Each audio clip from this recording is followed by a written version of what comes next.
Tapos na ba si Andaya? Ah, bakit Mamboy? Nabitin ka? Tin kasi ang kwento. Marami pa rin aagaan na. Oh, sige, sige.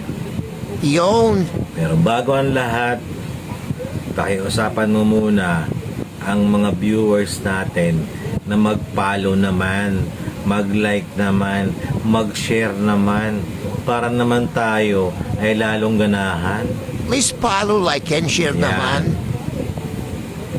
Mag-like, follow, and share naman kayo sa aming mga kwento para lalo naman tayong ganahan at di maaburido.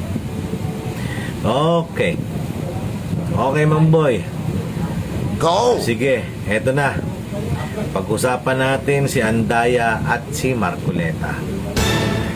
Tungkol sa flood control na binulgar nila. Mga DDS, dapat lang nilang maalala na noon ang bida sa expose ay si Andaya. Di ko lang alam itong si Marcoleta. Bakit pumipicture pa sa harap ng camera? Umiepa lang ba? At sumasakay kay Andaya? Flood control issue ay matagal na. Binulgar ni Andaya doon sa kamera. Itong DBM Secretary ni Pangulong Duterte ay sumabit dahil dumidiskarte. Bukod sa sekretary, abay contractor din pala ere. Ang maganda lang kay Duterte, walang iwanan sa ere.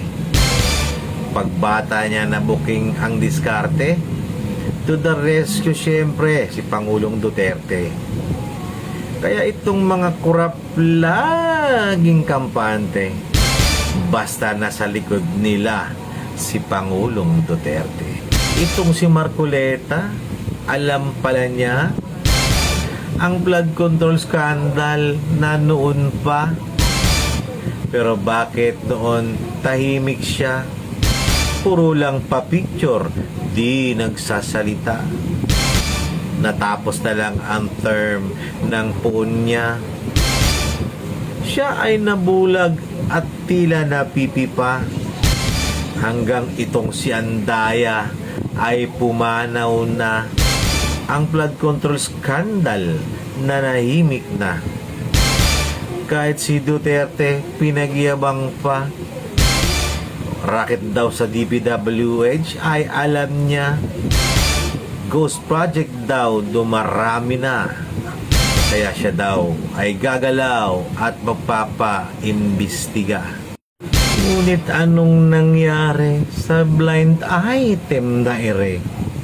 Bakit walang napakulong itong si Duterte? At itong kanyang DBM secretary ay biglang naabsuelto pa pare. Ito ang maganda na promote pa pare.